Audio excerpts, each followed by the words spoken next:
Good morning. Thanks for being here this morning. Today we're going to talk about the death of Jesus. We started last week looking at the crucifixion of Jesus. He's been put on the cross, and through the cross, in being on the cross, we looked at the suffering and the shame that Jesus endured while on the cross. And so we looked starting in verse 35 of how, if I get there, they divide his garments, which implies that he doesn't have any clothes while he's hanging on there, implying that he's naked and he can't cover himself. So that's a shameful thing that happens. On top of that, he's being guarded. They have a mockery charge over his head saying he's king of the Jews. That's ironic, so that's actually correct. And the fact that it doesn't even go all the way, because he's not just the king of the Jews, he's the king of kings. And there's robbers on either side of him, and we read of how those who passed by derided him. They wagged their heads, which is an allusion to Psalm 22, and so on and so forth. Then the chief priests and the scribes come and mock him, and then the thieves, or the criminals, on either side of him mock him. And so while he's on the cross, Jesus, who is the Son of God, he's perfect, he's sinless, he's facing mockery from all of these different sorts of people. And it forms sort of a triad when you get to the end there. You have the people passing by, you have the Jewish leaders, and then you have the criminals on either side of him all mocking him as he's on there. And as we're going to read, we're coming to the place now where Jesus is going to take his final breath. He's going to die. So picking up in Matthew 27 and verse 45, it says, "Now from the 6th hour there was darkness over all the land until the 9th hour.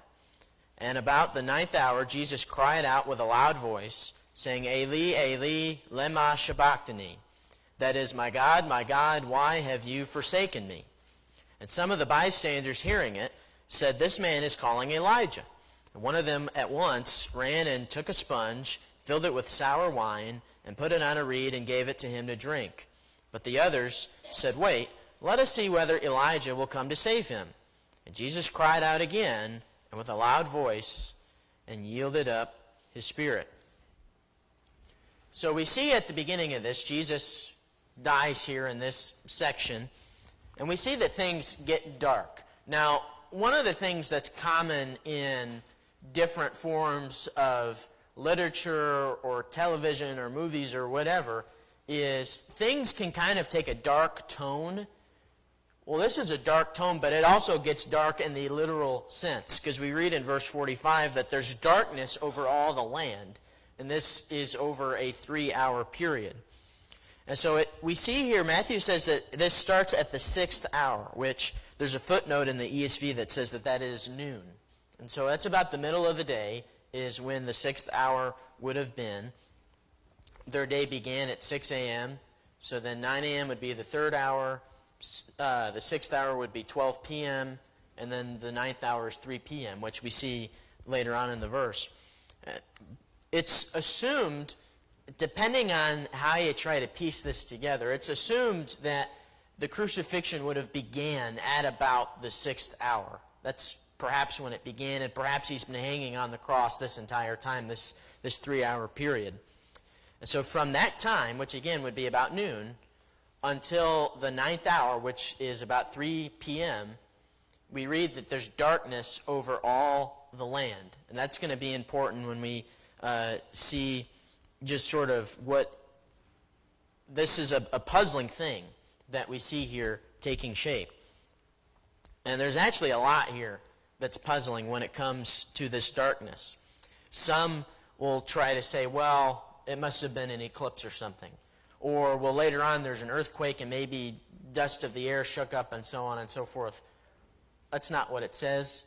An eclipse, first of all, it's the wrong time of year for there to have been an eclipse. The feast always falls on a full moon, so that's not possible. On top of that, we read that it covers all the land, and there's just a lot to this. But this point being, this is a supernatural occurrence. This isn't something that naturally happens. This is something that God is orchestrating. So there's some puzzling things about this darkness. For one, it's in the middle of the day.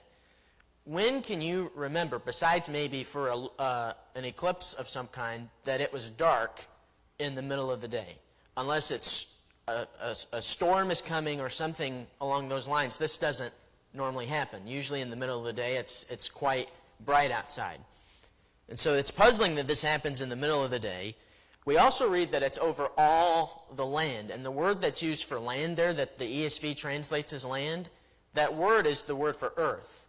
And so perhaps this is darkness that encapsulates not just that local area, but perhaps the entire globe.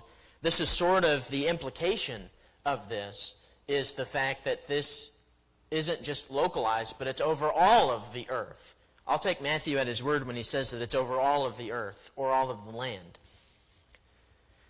Another question we need to ask is, why does God do this? What's the purpose of this darkness?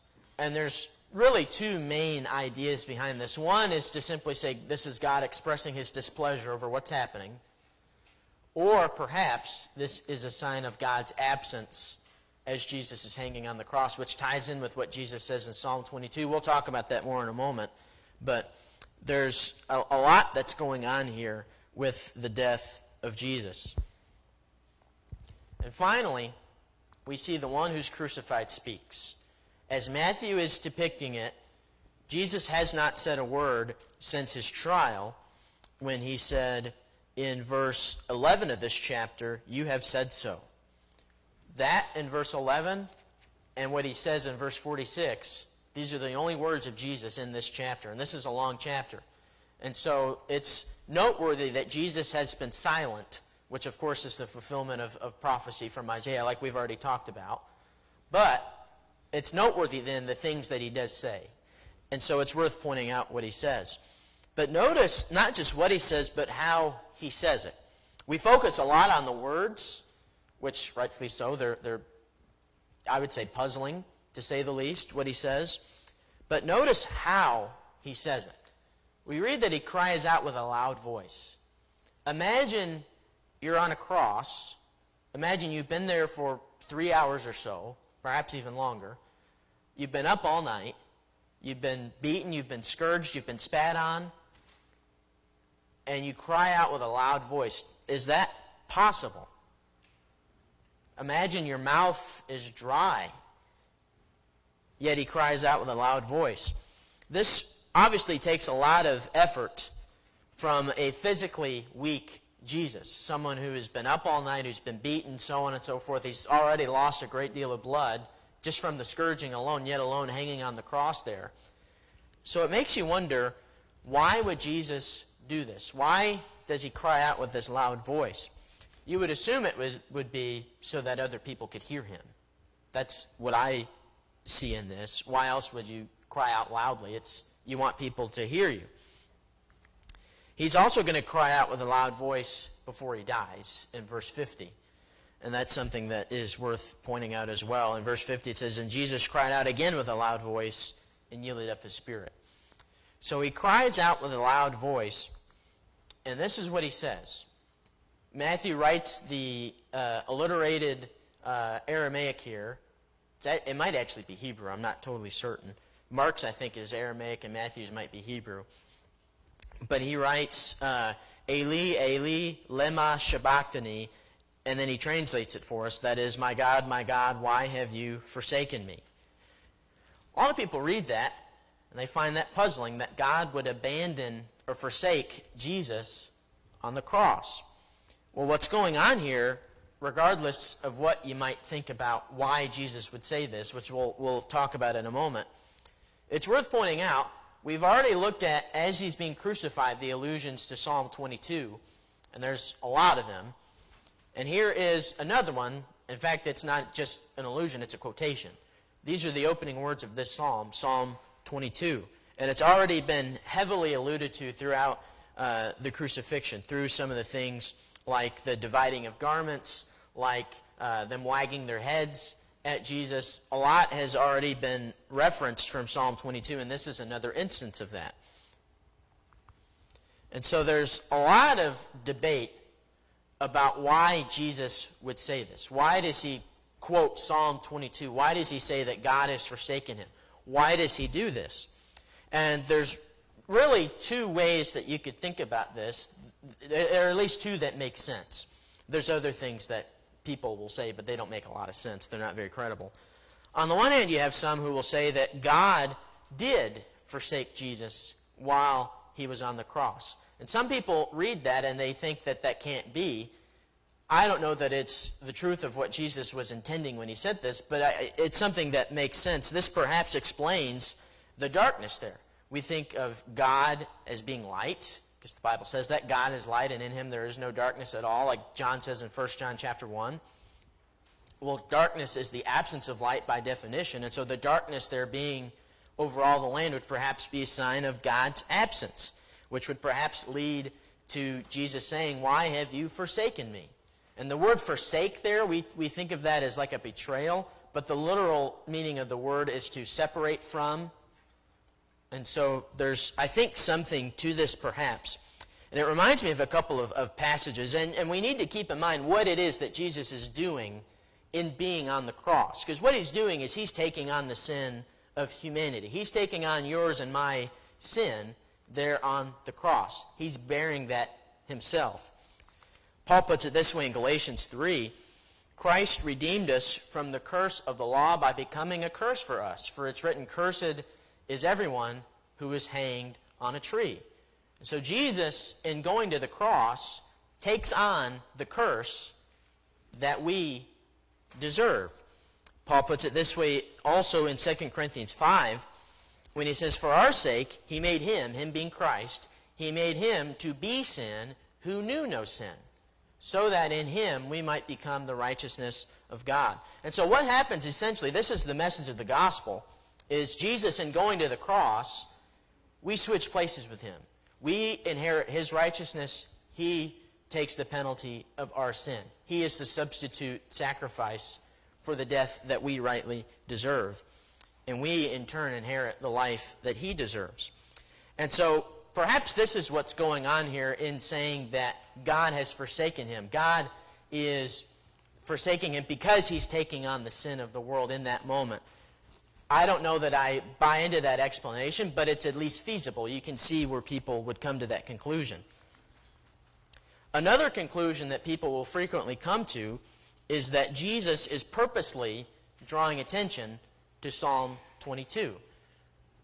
And this makes sense when you look at the context of Psalm 22 as a whole, because if you look at that psalm, it moves from a complaint there at the beginning in verse 1, where the writer says, my God, why have you forsaken me? But it moves to faith and praise at the end of the psalm. And I have a quotation here from, this isn't the last verses of the psalm, but it's toward the end, where things are sort of wrapping up, where it says, all the ends of the earth shall remember and turn to the Lord, and all the families of the nations shall worship before you. For kingship belongs to the Lord, and he rules over the nations. And so some will say perhaps Jesus, in referencing the beginning of this psalm, is drawing our attention to the entire psalm. And some may even go as far as saying he did quote the whole psalm. It's just perhaps his voice was dry and we couldn't hear him quote the rest of it besides just the one verse. Matthew doesn't say that, so I'm not going to say that. But there are some who do say that. But it's interesting nonetheless to perhaps, and I wish maybe on the other side of heaven we can ask Jesus why he said that. But for now we're left not with why he said it, but simply the fact that he said it. And so there's interesting things to think about here with what Jesus says on the cross. And it's interesting that in Matthew, this is the only thing that Jesus says on the cross. Other writers record other things that Jesus said. Like John says, he says, I thirst, which I'll reference later on when they give him the sour wine. He says in Luke's account, I believe, forgive them, for they know not what they do. There's several things that Jesus says while he's on the cross. Yet for Matthew, it's just the quotation of Psalm 22. So that's an interesting thing. Well, we read in verse 47, after Jesus speaks, that some of the bystanders hearing what Jesus says, they believe that he is calling out Elijah. If you're not paying careful attention, this might seem disconnected. But what's presumably happening here is they're confusing Jesus saying Eli, or in the Aramaic, I think it's Eloi, which is my God in there. You can see El at the beginning there. The Hebrew word is Elohim for God, or El in the singular. They are perhaps presumably confusing Eli for Elijah, and you can see the similarities there. They sound very alike, especially the Hebrew name of Elijah, which I'm not going to try to butcher and pronounce, but some even go as far as saying that their misunderstanding is deliberate. They hear something similar and they take this and run with it, looking for another opportunity to mock, which is perhaps why they give him the sour wine, so on and so forth. Point being, they confuse what Jesus is saying. They say, oh, he's calling Elijah. Whether it's deliberate, whether it's mocking, whether it's genuine, we don't know. But we see next, in verse 48, that one of them ran and took a sponge and filled it with sour wine and put it on a reed and gave it to him to drink. So he gives him sour wine. This is presumably a vinegar-based wine of some kind. And some will wonder the intent behind this. Is this a kind gesture? We saw previously that they would oftentimes give someone who's facing capital punishment wine mixed with something like frankincense in order to perhaps dull the pain a little bit as a sort of humanitarian deed. But they don't do that for Jesus. They give him first wine that's mixed with gall, which is bitter, and now they give him sour wine. So this isn't something that's medicinal necessarily. But perhaps Jesus, as he's crying out with a loud voice, perhaps his throat sounded dry. And you could see why that would be. In the heat of the day, despite it being dark and the sun maybe not shining so hot, but with all he's went through, being up all night, going through everything, you could see why his throat might perhaps be dry, although Matthew doesn't say that. But John tells us in John 19 that Jesus was thirsty. He said, I thirst. Shows us a little bit of the humanity of Jesus. And so perhaps this is why this person comes and brings him this sponge with sour wine. Or perhaps this is more mockery on top of all of the other mockery, just for good measure. And there's again an allusion here, like we looked at with the wine mixed with gall, to Psalm 69 and verse 21. We read this last week and we'll read it again here. It says, they gave me poison for food. Every other English translation instead of poison uses the word gall there. So there you have the reference to the wine with gall, which again is bitter. And then he says, for my thirst they gave me sour wine to drink. Well, here is what they do to Jesus in verse 48 of Matthew 27. They give him this sour wine. And so perhaps this is a mockery. Perhaps this is a kind gesture. One thing we certainly see is the mockery fits the context of what's going on, because the mockery continues in verse 49 and before Jesus ends up breathing his last. So they say he's calling Elijah. They confuse Eli for Elijah. And they continue to mock him. Now, whether they are deliberately saying he's calling out Elijah, or whether they're out of ignorance confusing Eli for Elijah, they use this as an opportunity for continued mocking, continuing what has already been just the biggest mockery I think you could ever read of. And they say, oh, well, let's see whether Elijah will come to save him. Well, what's interesting, they reference Elijah, and we've already seen in Matthew that Elijah has already come. He's John the Baptizer. Jesus said as much earlier to his disciples. And little do they know, Elijah has already come. He's already prepared the way for Jesus. He's been the forerunner for Jesus in more ways than one. His death also serves as a forerunner for Christ in the manner of which he died, by way of capital death, so on and so forth.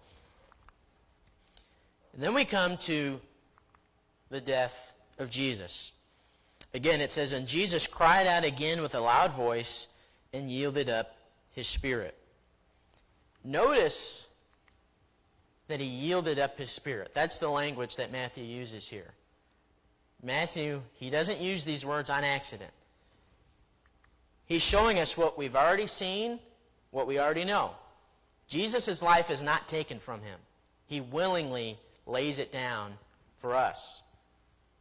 Jesus, his life isn't taken, but he lays it down himself. That's the consistent message that Matthew has shown us. Jesus, he could have called the legions of angels, and yet he doesn't. Instead, he lays his life down. And we see again, as we saw in verse 46, he cries out again with a loud voice. Does that sound like someone who's on the verge of death? If you've ever been with someone when they died or as they're dying, they tend to get weaker and weaker, especially the farther along in the process it goes. And in my experience, they're not usually able to use a loud voice. And so the implication of this then is that Jesus still has some strength left. He perhaps could have lived much longer, and yet he yields up his spirit here. He gives it up. And after he dies, there are now these signs that occur. This is some of the most puzzling things we read in Matthew's account, these signs that occur. Briefly, are there any comments or questions on through verse 50?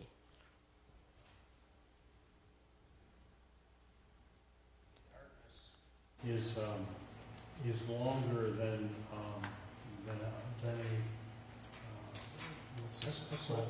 eclipse. Yeah.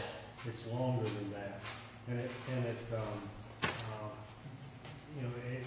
speaks of darkness, not just cloudiness. Yeah. It's darkness. It's the sun's light failing. And that's what Luke says in his account of it, I believe, is the sun's light failed. Yeah, the darkness, if you didn't hear Brad, I mentioned that some skeptics will say that, it must have been a lunar eclipse when it's dark? Solar eclipse is when it's bright?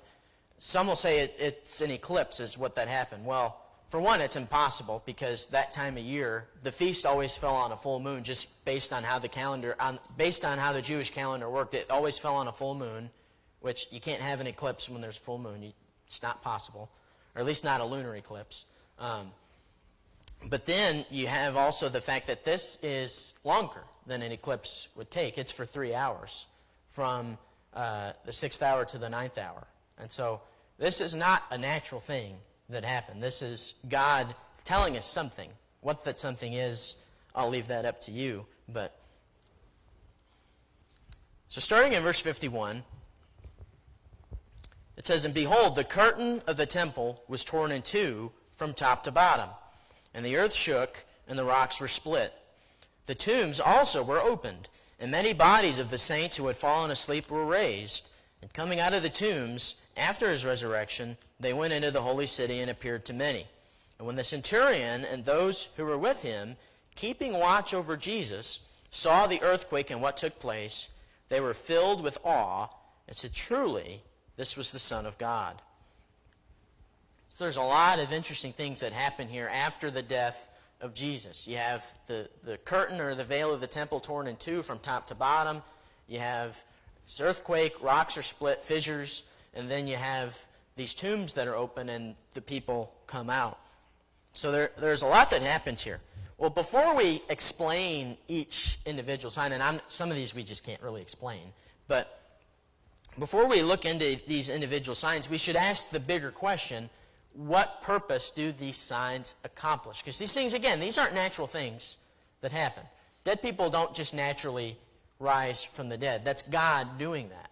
And so this is a supernatural sequence of events. A veil that is as big and as thick as the veil in the temple was. It was a few inches thick, I think. 4 inches, I think, is what Jewish tradition says would be the thickness of it, yet alone the height of it, and so on. That doesn't naturally happen. There has to be some sort of force applied to it in order for that to happen. So what is the reasoning behind these signs? Perhaps you could ask even a bigger question: what's the purpose of signs in the Bible, period, especially during the time of Jesus? It seems that this is the same purpose as the signs that Jesus himself performed, the same reasoning behind the signs that the apostles performed and certain people were able to perform in the first century. It gives credibility. It gives credibility. Typically, it gives credibility to the speaker, if it's an apostle doing these signs, or if it's Jesus in his ministry doing these signs, or giving credibility to the one doing the signs. And so it seems that this is the same purpose, to give credibility to Jesus, except in this case, it's vindicating Jesus. Because you can see the context of this. He's just been put to death, wrongfully so, unjustly so, and now we see God vindicating him, and he will ultimately vindicate him when he raises him from the dead, which we'll talk about in a couple weeks, Lord willing. But the same purpose here seems to be with what they do with the other signs, to give credibility or to vindicate Jesus. And we'll see this culminated in verse 54 with the declaration that's made by the centurion and those who were with him. So based on that context, it seems that this is what the purpose of these signs are. And when you look at what happens, it makes sense. So first we see at the beginning of verse 51 that the curtain of the temple is torn in two. It's torn from the top to the bottom. It's not like a little rip from one corner or something. It's completely split. It's put in two pieces. At least 4 inches. It's Yeah. At least. Yeah, at least that much. And it's, can't remember how tall, but just imagine a curtain spread from the top of the ceiling down to the floor. It's at least that tall. It's taller than that, I think. It's 2 stories. Yeah, I forget the exact measurement, but yeah. And it's torn from the top side down to the bottom side, rather than the other way around. Mm-hmm. It just remarkable. Yeah, that's not something any person could have done. This has to be from God. So it raises the question, well, what is the significance of the temple, of the curtain in the temple being torn in two? Because it's no accident that this happens. It's not like God threw darts at a board and said, okay, this is going to happen and that's going to happen. He purposely orchestrates the curtain to be torn. And so what is the significance of this? There are several schools of thought as to why this matters. Most scholarly people will say that this is a foreshadow of the destruction of the temple in the destruction of Jerusalem in 70 A.D. That curtain's destroyed just as the temple's going to be destroyed, just as Jerusalem's going to be destroyed. Others will say that this is a gesture to show that the old system, the Levitical system, has just been made obsolete. And we know that to be true. Christ's sacrifice was once for all. That system, that covenant, usurps the first covenant. So that's true that the system is made obsolete, the Levitical system. You no longer have to go and make sacrifices every year. Jesus' sacrifice was done once for all people, and the Hebrew writer makes that very clear when you read his sermon. The book of Hebrews is a sermon, more or less. Others will say that this, in addition to, obviously, the old system being made obsolete, we see also that, think about the reasoning behind that curtain or that veil. A veil hides something, right?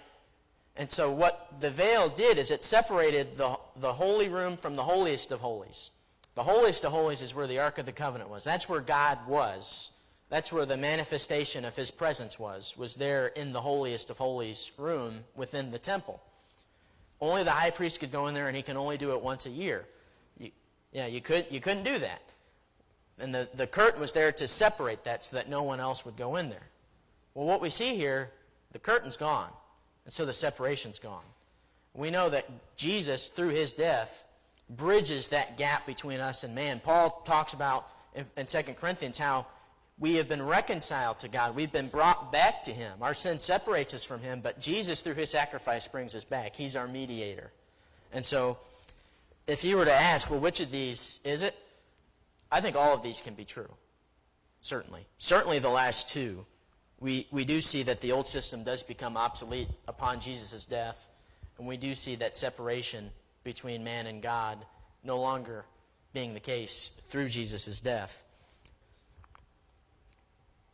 Then we see at the end of verse 51 that the earth shook and the rocks were split. So now we get into some seismic activity. We have a pretty good understanding today of earthquakes and how they work and the fault lines and so on and so forth. And we know that earthquakes can be a natural occurrence. They didn't think of it that way back then. They didn't have the knowledge that we have today. And so for them, when an earthquake happened, they understood it as a divine sort of thing that happened. And you certainly see that to be the case here. I'm not saying that this is a natural occurrence. But the way they thought of earthquakes at that time was it was an act of God, and typically in an act of judgment. And there's a couple of Old Testament examples that you could look at for that. One, I'll read from the book of Nahum. The book of Nahum is a book of judgment against the Assyrian people who had persecuted and taken God's people captive. But you look at the message of Nahum, and this is judgment coming against the Assyrian people. And we read in Nahum 1 and verse 5, "The mountains quake before him, the hills melt, the earth heaves before him, the world and all who dwell in it. Who can stand before his indignation? Who can endure the heat of his anger? His wrath is poured out like fire, and the rocks are broken into pieces by him." So here you see in Nahum 1, not just the earthquaking, but the rocks being broken and split also. This is a clear sign of judgment in the context of Nahum. And to the naked eye in the first century here, as this is happening in real time, this is perhaps what would have been going through their mind. And so again, the question should be asked, what is God saying in this? Is he drawing attention to Jesus? Is he performing a sign to vindicate him? I think that certainly is the case. Is God also perhaps expressing his disapproval over what has happened and perhaps foreshadowing the judgment that is to come? When you tie that in with the tearing of the curtain of the temple, perhaps alluding to 70 A.D. and the destruction of Jerusalem, perhaps this also fits that context. Scholars certainly believe so. I don't know that I buy that. But then we have what's perhaps the most puzzling of them all. Tombs are open and saints are raised from the dead. Now keep in mind, the word saint here, we understand that today to refer to Christians. All Christians are saints, where the word saint literally means a holy one, someone who is set apart for God. Well, this is before the church is established. Jesus has just died, and so he hasn't even been raised from the dead yet. So the gospel hasn't even fully happened. And so saints here literally just means holy ones. And so these, you could assume, are holy ones of the Jewish faith. And people try to speculate as to who these were that were raised from the dead. Some will say, oh, it was Adam and so. Matthew doesn't say so. I don't think that's even worth pointing out, but some do. There's an interesting detail that Matthew gives us here. We think of all this happening immediately after the death of Jesus, but when you look in Matthew 27 and verse 53, it says that they came out of the tombs after his resurrection. And so this is an interesting thing that Matthew describes for us, and I'm not sure if the earthquake happened and the tombs were open and they just waited in there, or if all of this, perhaps maybe the timing of it's different. Maybe Matthew isn't recording this in chronological order. It's an interesting thing, but we see here that they come out of the tomb after Jesus has been raised from the dead. Jesus is still the first fruit of the resurrection, and we don't know what happens to these people afterward. We don't know if they die again like Lazarus would have done. We don't know what happens to them after. We just see that they come out of the tomb, they go into the holy city, and they appear to many people. One thing, there's a lot of Old Testament allusion in Matthew's gospel, and there's a pretty strong allusion here to Ezekiel 37. There's parallel language that's used. And in fact, if you look at the Septuagint translation of Ezekiel 37, some of the vocabulary matches it. In particular, you look at verses 12 and 13 of Ezekiel 37, and he's speaking to Ezekiel the prophet here. He says, "Therefore prophesy and say to them," these are the bones there. He's in the valley of the dry bones in this chapter. "Say to them, thus says the Lord God, behold, I will open your graves and raise you from your graves." We see that here. Graves are open, people are raised. He says, "And I will bring you into the land of Israel." They're going to go to the holy city, and they're going to appear to these witnesses. And then in verse 13, "And you shall know that I am the Lord when I open your graves and raise you from your graves, O my people." So to Matthew's reader, this certainly would remind them of this prophecy of Ezekiel 37. And one final tidbit about the grave opening. We see here, this is somewhat of a foreshadow of the message of the gospel, that as Jesus dies, these people gain their life. They're raised from the dead. That's the hope that we have as Christians, that when we die, we will also be raised from the dead. And this is the message of the gospel, that we die to our old selves and we are raised in the newness of life. So there's some foreshadowing here going on. And what we see going on here is that through these signs, God is vindicating his Son. He's went to the cross, he's suffered a death he didn't deserve, and he's vindicated here. And of course, the greatest sign is notwithstanding his resurrection. That's going to happen in a few days. But we see these other signs. If these signs vindicate Jesus, how much more then will his resurrection? And you can't help but wonder, if you were living in the first century at that time, if you were present for all of these, seeing it happen in real time, what would you think? And certainly if you're Matthew's original readers, if you're perhaps choosing between being a follower of Jesus and sticking with Judaism, how would you react to this if you're reading this for the first time? All of these things have happened. How would you react? Well, fortunately, we see a reaction here.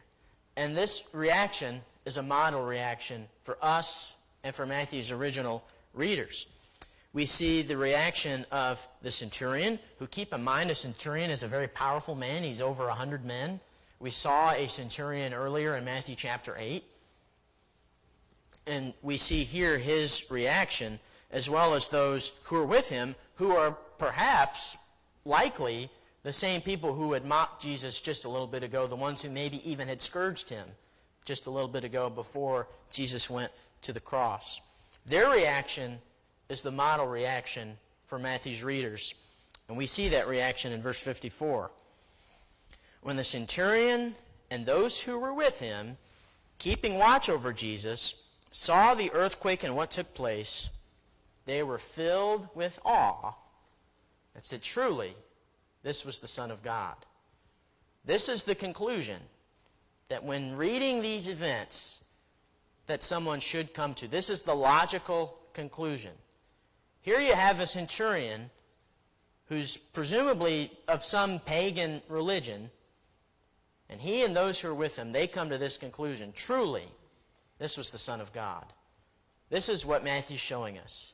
This is the message to his readers, that Jesus truly is the Son of God, and he should be one who is followed. And then we come to verses 55 and 56, and we read now of these women who were there.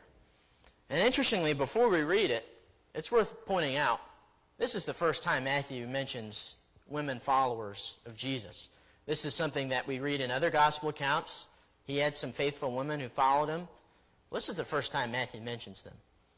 And you can't help but wonder, why does he mention them here? Well, let's read this and see. So in verse 55 and 56, it says, "There were also many women there, looking on from a distance, who had followed Jesus from Galilee, ministering to him, among whom were Mary Magdalene, and Mary, the mother of James and Joseph, and the mother of the sons of Zebedee."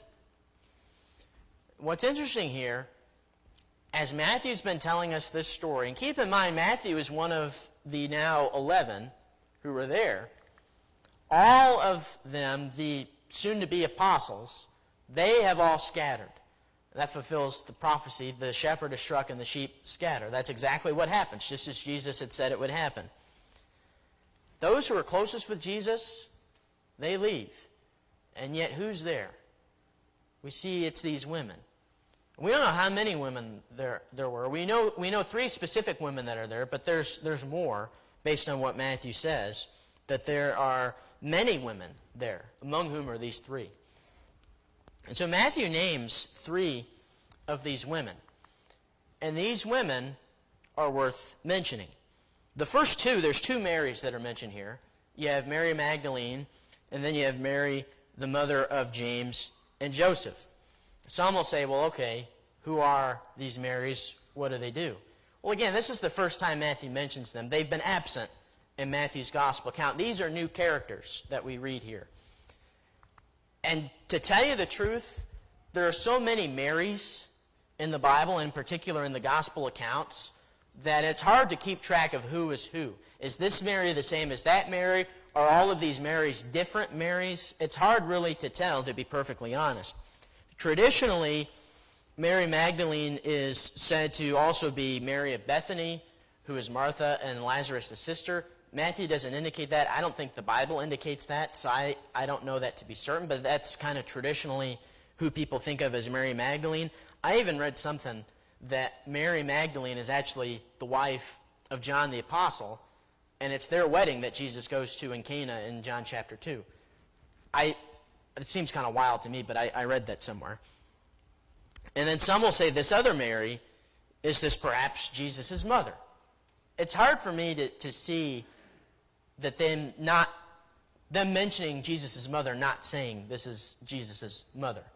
That's hard for me to see. We know in John's account that she was there, but I don't know that this is the case. And he does have brothers named James and Joseph, but those are also very common names. So maybe it's Jesus' mother, maybe it's not. In chapter 28, she's called the other Mary. I don't think Matthew would call Jesus' mother the other Mary. That's just me. But there's too many Marys to keep track of who's who. That evidently was also a common name back then. And then we have, this is perhaps the most interesting to me, you have the mother of the sons of Zebedee that's also there. The sons of Zebedee, of course, are James and John, the apostles. In Mark, she's named Salome. We read that in Mark 15 and verse 40. Does anyone remember the last time we saw the mother of the sons of Zebedee? Does anyone remember? She came to Jesus and asked that they be given the right hand and the left hand of the seats. That's exactly right. The last time we see this woman, we've seen her before. She's the only one who's been mentioned previously. We saw her in Matthew chapter 20. And in Matthew 20, this is just before Jesus is going to enter Jerusalem. And we see here, she makes a request. She says, say to these two sons of mine, this is from Matthew 20 and verse 21, say to these two sons of mine, or say that these two sons of mine are to sit, one at your right hand and one at your left, in your kingdom. What's funny is Jesus asks the question, or he makes the statement rather, you do not know what you're asking. I think now she knows. She's learned the true meaning of being on the left and the right of Jesus. She's seen it firsthand now. So as we conclude this section, Friday or Thursday's events, depending on how you base the timeline, these events are pointing us ahead to Sunday. All along, there's been a lot of foreshadowing going on here. There's parallel events that take place between Friday or Thursday and then Sunday. On the one hand, you have these women who were there who witnessed the whole thing. In verse 1 of chapter 28, right away, we see the first witnesses of the resurrection are these women. In fact, it's the same women here, at least two of them. So you have woman witnesses. We see that there's also an earthquake after the resurrection. A tomb is open, except in chapter 28, it's Jesus' tomb. Fear falls upon the Roman guards, and it's the same word that's used of the centurion when it says that they were filled with awe. That word in the Greek is phobeo. We get the word phobia from that. And so really, being filled with awe, you could say filled with fear, and you get the same sense of the word. Awe isn't a word that is said of cute things like we use it now, or awesome being just something that's good, but something that fills you with awe. And it's something that is sort of a reverent kind of fear. Well, we see that again with the Roman guards when they see when they see the stone is rolled away. And of course, there's a resurrection. Except in that instance, it's going to be the resurrection of Jesus. And he will fully be vindicated in that instance. So the death, in more ways than one, looks ahead to the resurrection. Any comments or questions? Garfield?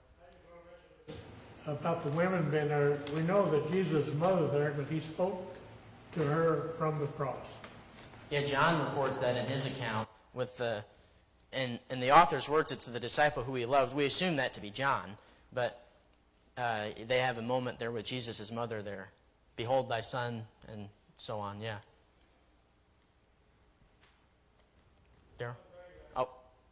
Go ahead, Gar. Picked up from, as you went through this, about the curtain being ripped in two. And I was thinking about the people that seen this happen. One was the high priest and all the other priests that took care of the temple at that time. Yet, for some reason, and they seen the bodies raised, but they still was anti-Christ while he walked this earth, or they persecuted the apostles that preached about this. Yeah, it's interesting you point that out. The veil or the curtain of the temple tears in two, and who would have been the ones to have seen that first? What would have been the priests, the ones that are in there? They're the ones who are guilty, perhaps even the most guilty, in terms of the Jewish leaders orchestrating Jesus' death. They're the ones who are complicit in it. They're the ringleaders of it. But it's interesting, they see that, and when you get to the book of Acts, although they are sort of persecuting the church, we read of one instance where some of them even come to the faith. So for some of them, perhaps seeing the veil torn in two, perhaps that was a come-to-faith moment for them. Perhaps that's why they are receptive of it later on. Go ahead, Daryl. We just had a couple things maybe to kind of consider as pondered. It was like, the tearing of the veil. This tradition, like Jewish people, when people died, they would tear their clothes as well. Maybe it was something symbolizing just the Oh, maybe. not saying there is, I'm just saying, Yeah. like, when you talk about like the king, the kind of king, it's like, that was God's dwelling place. Well, when people would mourn, they would tear their cloaks and so on.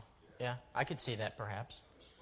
Rocks, if you go back to when Moses was, when they were in the wilderness, God split the rock for the for the water to basically save them at that time too. Yeah. Like, I don't know if there's any time reference in any of that, but there's some of those things that kind of came out of what I was thinking. Jesus gives us the water of life, so springs of living water. John was with Christ though, up through the end. I know that. Matthew doesn't record that, though. If this was a comprehensive Gospels class, I would mention that, but we're getting Matthew's portrayal of it here, so he leaves that out. Does anybody talk anything or say anything, or like are there any historical accounts about like these people coming out of? Think about that. You're going past the graveyard or whatever, and all of a sudden these tombs open up, people start coming out of them, man. You would think that there would be some kind of record of history other than just what's in the Bible. I'll have to look into that. I don't know if Josephus said anything about that or not. As if there was any, other references to that. At the end of the nightly news, I swear. Yeah. People would be like, whoa, you're not going to believe what happened today. All right, thanks for your attention.